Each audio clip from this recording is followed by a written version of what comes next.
Hello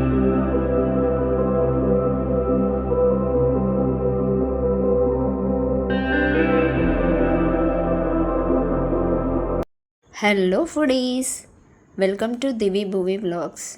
all time favourite sweet ఏదైనా ఉంది అంటే అది బాంబినో సేమియా పాయసమే కదండి. సడన్గా ఎవరైనా ఫ్రెండ్స్ కానీ రిలేటివ్స్ కానీ వచ్చారంటే ఇన్స్టెంట్గా అయిపోయేది ఇది ఒక్కటే కదండి. ఇది అందరికీ తెలిసిన స్వీటే అయినా ఈసారి ఇలా ట్రై చేసి చూడండి. ఇక లేట్ చేయకుండా వీడియోలోకి వెళ్ళిపోదాం. దీనికోసం అయితే కాజు, కిస్మిస్, ఇలాచి ఇంకా మీకు నచ్చిన డ్రై ఫ్రూట్స్ ఏవన్నా వేసుకోవచ్చు. ఒక 50 గ్రామ్స్ అయితే నెయ్యి తీసుకున్నాను. అలాగే ఒక కప్పు షుగర్ తీసుకున్నాను. గిన్నె కానీ కడాయి కానీ మందంగా ఉండేది, అడుగు మందంగా ఉండేది తీసుకోవాలి. దాంట్లో నెయ్యి వేసుకొని డ్రై ఫ్రూట్స్ ఒక్కొక్కటిగా వేయించుకోవాలి.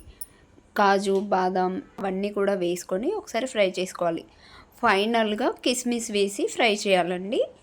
ఇలా వచ్చేస్తుంది. ఇవి మంచిగా ఫ్రై అయినట్టు. తర్వాత ఇంకా నేను 3 కప్స్ వరకు బాంబినో సేమియా తీసుకున్నానండి. డ్రై ఫ్రూట్స్ అన్నీ వేయించి పక్కన పెట్టేసుకున్న తర్వాత అదే బాణీల్లో నెయ్యి వేసుకొని ఆ మిగిలిన నెయ్యిలో కానీ లేదు ఇంకాస్త నెయ్యి వేసుకొని కానీ ఇవన్నీ లైట్ గోల్డెన్ బ్రౌన్ కలర్ వచ్చేట్టుగా వేయించుకోవాలి.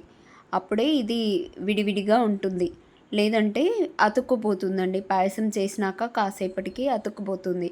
సో గోల్డెన్ బ్రౌన్ వచ్చేంత వరకు వేయించుకొని 1 కప్పు మాత్రమే వాటర్ పోయాలి. ఫస్ట్ మూత పెట్టేసుకొని ఒక 5 మినిట్స్ అలా కుక్ అవ్వనివ్వాలండి. 5 మినిట్స్ తర్వాత ఇలా కొంచెం సేమియా కొంచెం బాయిల్ అవుతుంది. తర్వాత 1 కప్పు మిల్క్ తీసుకోవాలి.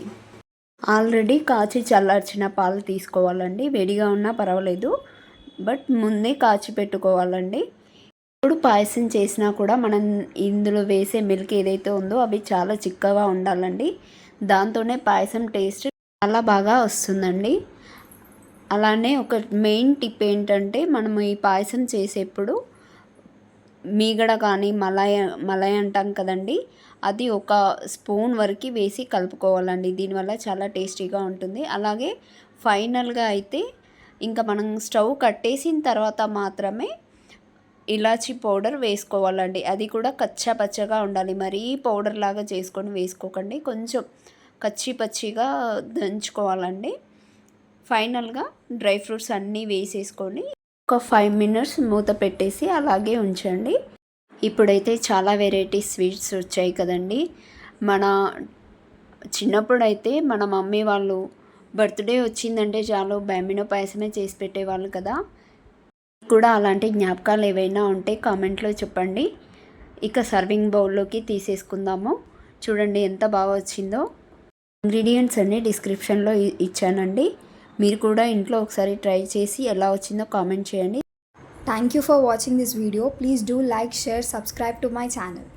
నెక్స్ట్ వీడియోలో మళ్ళీ కలుద్దాం.